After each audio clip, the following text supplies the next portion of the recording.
Right, let's hear it for... Cause for the Lost Causes. It's a good name. Good evening, everyone. We are Cause for the Lost Causes. I would like to welcome onto the stage your first part of the Lost Causes is Mr. Sam Blake. Woo!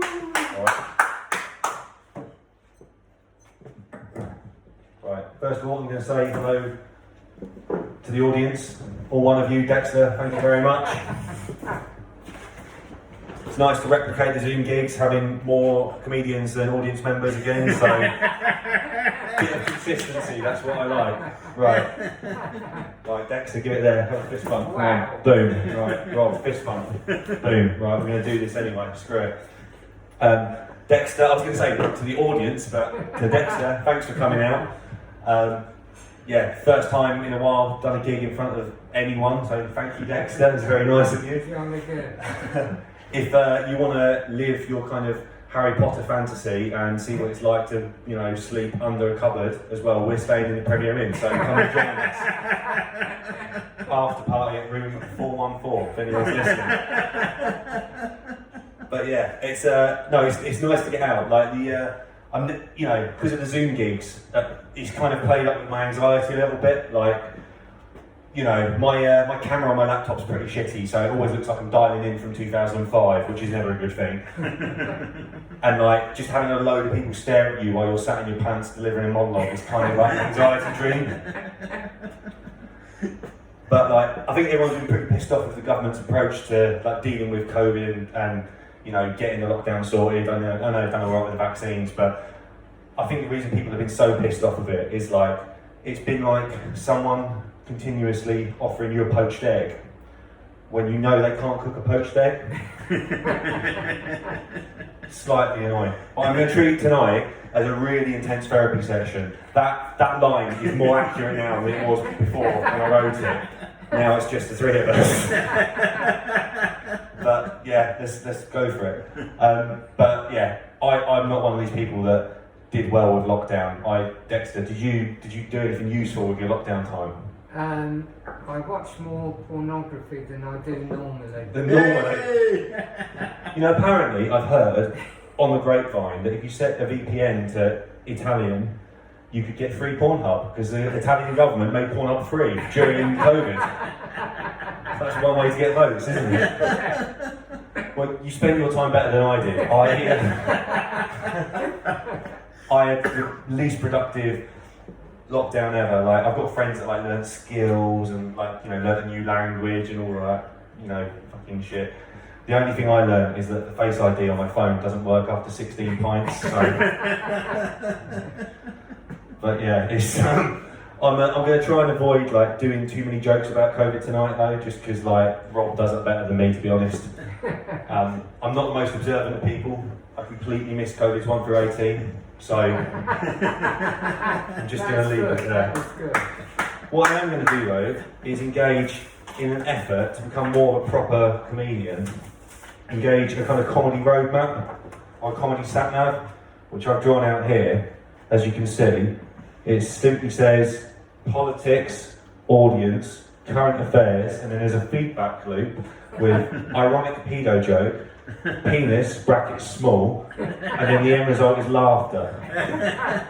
So we're going to get to that, alright?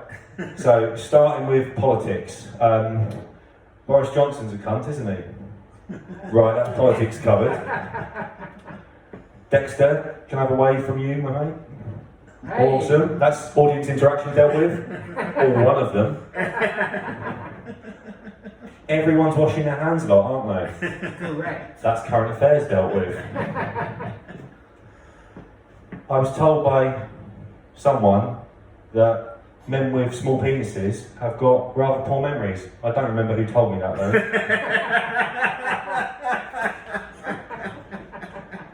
And in the feedback loop, ironic pedo joke, that is because I used to have an ironic joke about paedophiles at the BBC in the 1970s, making fun of them. However, one promoter and they know who they are, told me that they didn't appreciate that. So, for all the paedophiles that I've offended, I'm not sorry.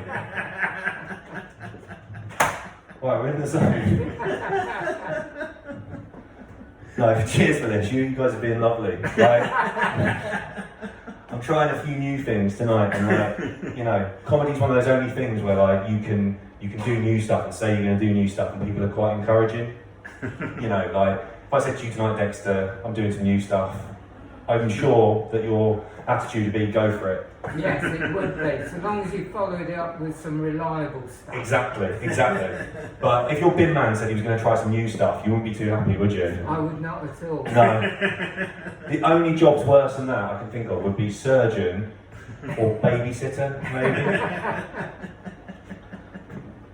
But yeah, I'm enjoying being back out though, and being able to see my family is good. Just maintaining. Have you guys had to maintain a relationship with your family long distance over COVID? With one of them, yeah. It's hard work, isn't it? No, it's a relief. Is it a relief? Well, my parents are now, I describe them as deliberately old. Every single video call, my dad starts it with, "Hi, it's Steve, your dad." I'm like, I know, I can see you, and I rang you. So, it's weird, they sit next to each other when I speak to them on the phone or on the video calls. And there's this weird thing now where they stop listening to me and pass messages over to each other. Which is one, really rude, but two, the information goes through this weird kind of mangle where it comes out not as it should be. A few months ago I said to my dad, "I'm doing a gig over Zoom." He turned to my mum and said, "Did you hear that? He's doing a gig by text." How the fuck would that work? And their updates have got weirder too. The other day my dad told me he's got into barbecue sauce. No further information. And then he proceeded to tell me how he's growing a beard, he's lost his glasses and he can't find my mum. I'm like, I can see the beard, the glasses are on your head, and my mum stood behind you. Mental. And he's not the only one as well. My sister, she's got no excuse, she's only 18, and she said to me the other day, "Oh, if Grandad didn't die young, I think he'd have lived a long time." So what the fuck? And my mum got into conspiracy theories, that was weird, didn't see that coming. But she got them kind of mixed up at the start of the year, she was convinced Biden caused COVID. It's really odd. And my brother as well, right, if you're watching this, you're a mentalist. He said to me, "Oh, I've done one of those modern poos." What? I was intrigued. I said to him, "What do you mean, Jack?" He said, "Well, it dropped down, it splashed up, no wiping." And he described that as current affairs. Very odd. But I've realised I need human interaction, even though I'm quite unsociable.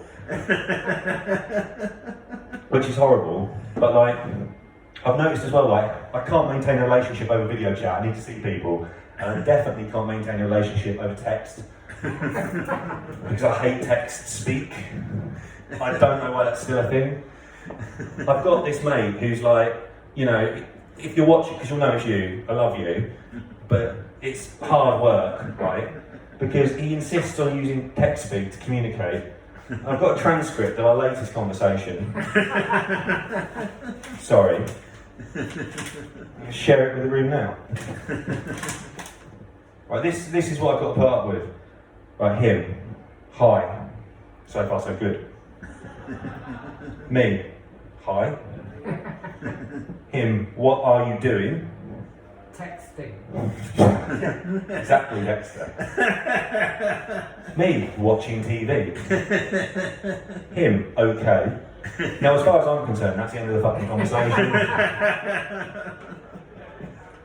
Him, what you watching? Me, Family Guy.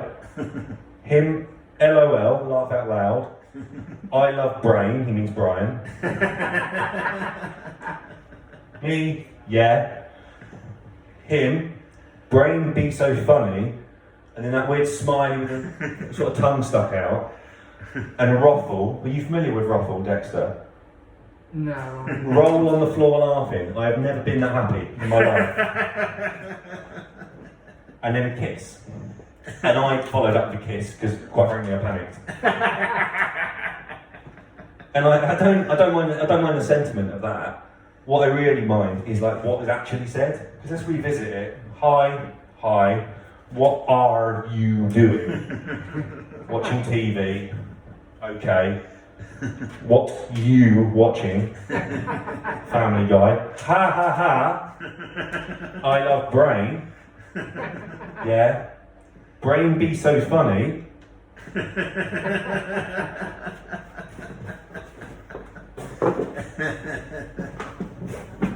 Ha ha ha. Ha ha ha.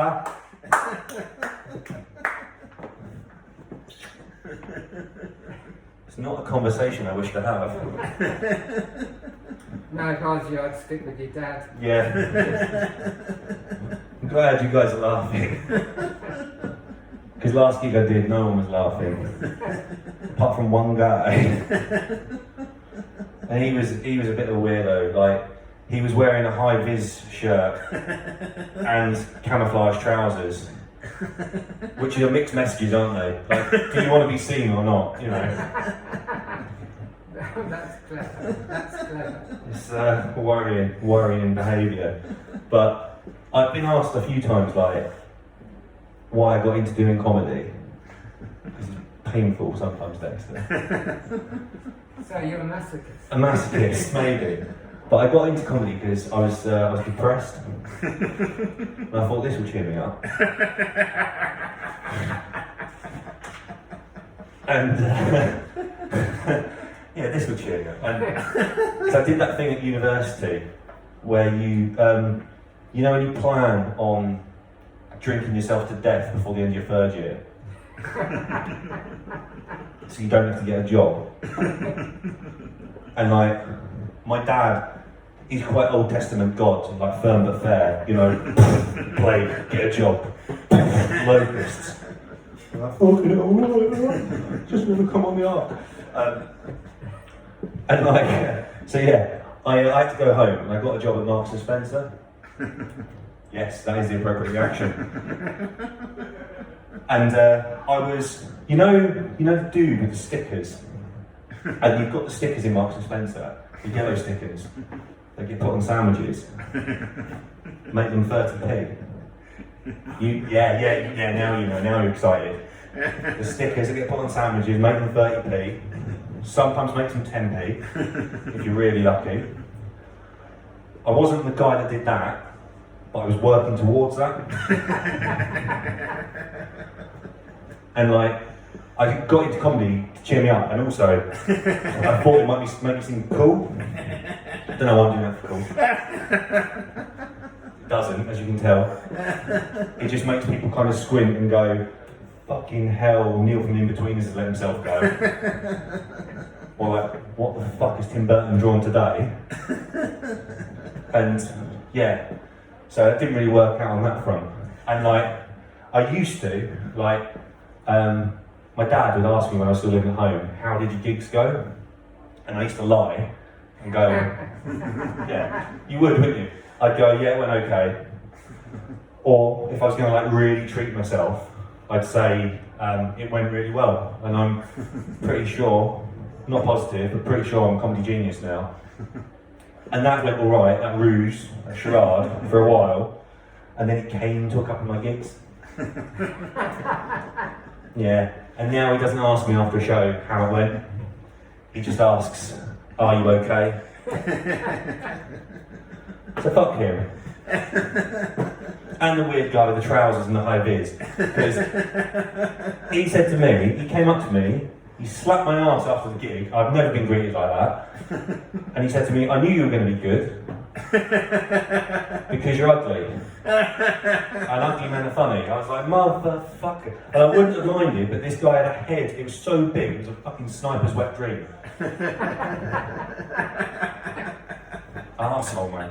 Arsehole. But I'm going to share a bit more about me with you, Dexter, if you're not too bored.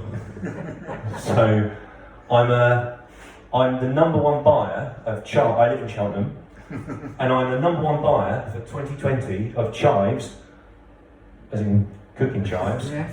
Yeah, from Sainsbury's in Cheltenham. Wow. That isn't a joke. Boom.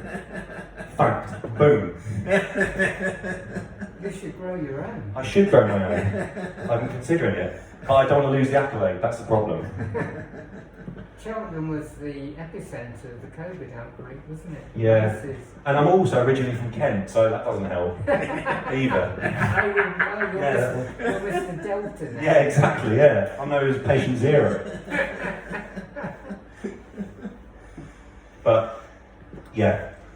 You know, I'll tell you a bit more about me just while I've got you for a bit longer. So, I'm concerned about big questions these days.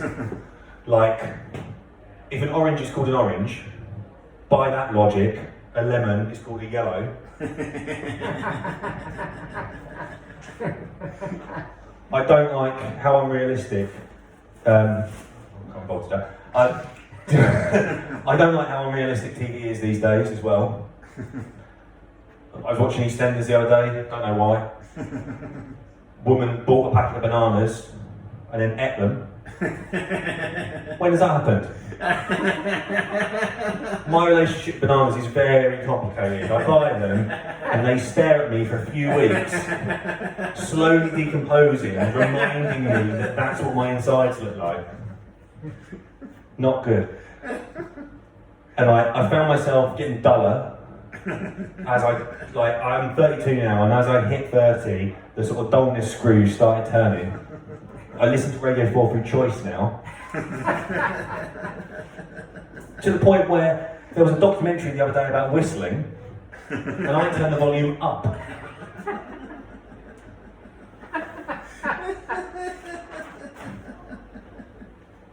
Yeah, worrying.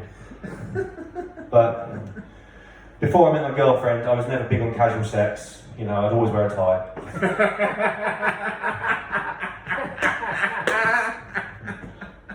And we always practice safe sex, you know, both of us carry a weapon. And, you know, I'm quite a big believer in the royal family. I think there's a lot of evidence for their existence.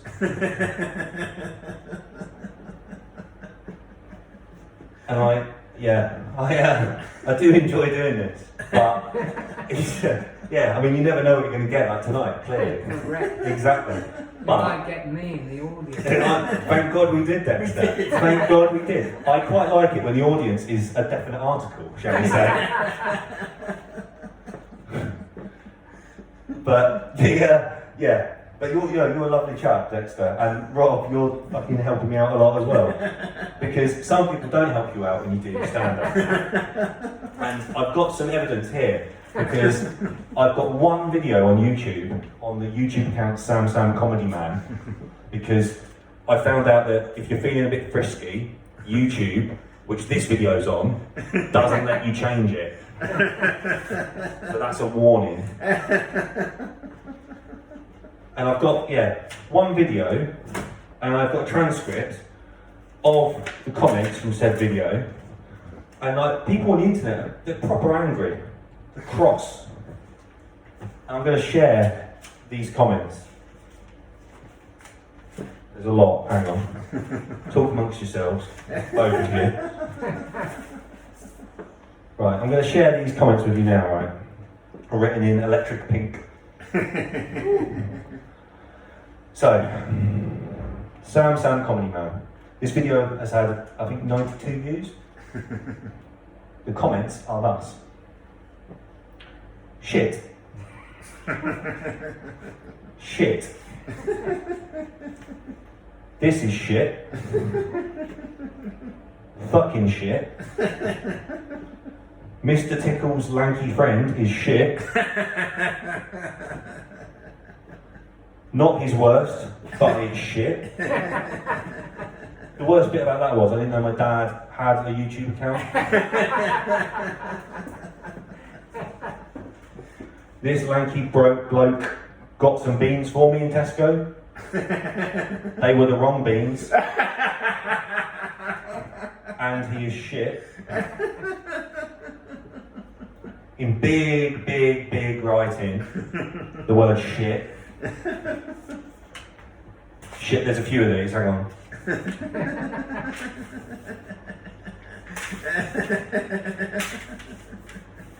Right, here we go, some more different. Alright. Hey, that's good. That's positive good. feedback. That's good. But that comment got a reply. Shut up, he's shit. This needs subtitles so the deaf can hate him too.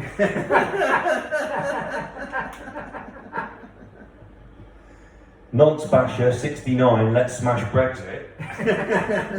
Simply wrote nonce.